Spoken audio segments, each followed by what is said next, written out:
17 তারিখ সকাল থেকে বামনপুর লক গেট সংলগ্ন এলাকায় আতঙ্ক ছড়িয়েছে গোখরো সাপ নিয়ে। দেখতে থাকুন রেস্কিউ ভিডিওটা পুরোপুরি। ভিডিওর শেষে আমি স্নেক রেস্কিউ স্নেক সিটির কন্ট্যাক্ট নাম্বার দিয়ে দেবো।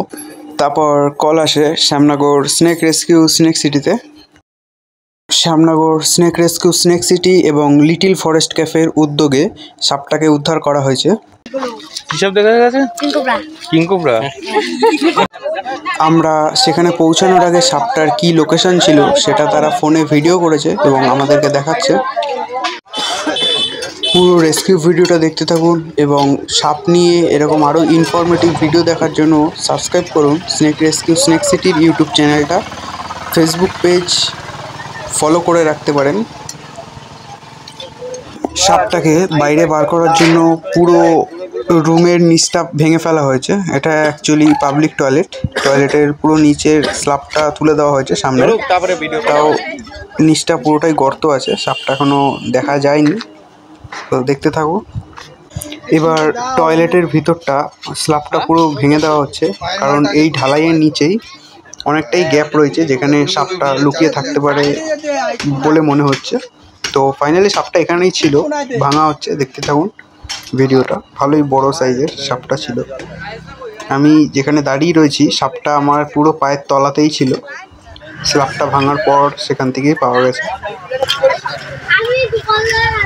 এই স্ল্যাবটা ভাঙার পর এখান থেকে সাপের কিছু ডিম পাওয়া যায়, বেশ অনেকগুলোই ডিম ছিল। ডিমগুলো ফুটে বাচ্চা বেরিয়ে গেছে অলরেডি। তো দেখতে থাকো, এবারেই আমরা সাপটাকে খুঁজে পাই।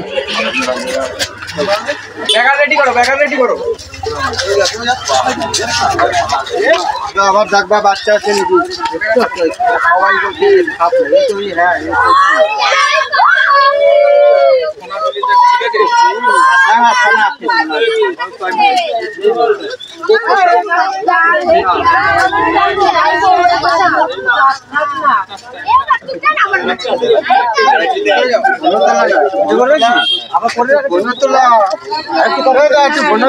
ফোনা তোলাম না।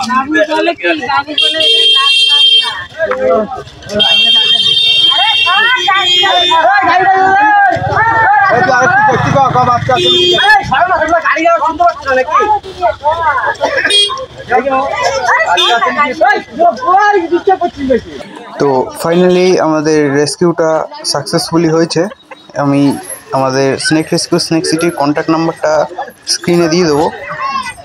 সাপ দেখা গেলে কেউ মারবেন না, প্রফেশনাল স্নেক ক্যাচার এবং ফরেস্ট ডিপার্টমেন্টের সাথে কন্ট্যাক্ট করুন। যতক্ষণ না রেস্কিউ টিম গিয়ে পৌঁছাচ্ছে সাপটা ফলো করুন। কেউ সাপ ধরা বা মারা অথবা ফটো তোলার চেষ্টা করতে যাবেন না, কারণ এতে স্নেক বাইট হয়ে যেতে পারে।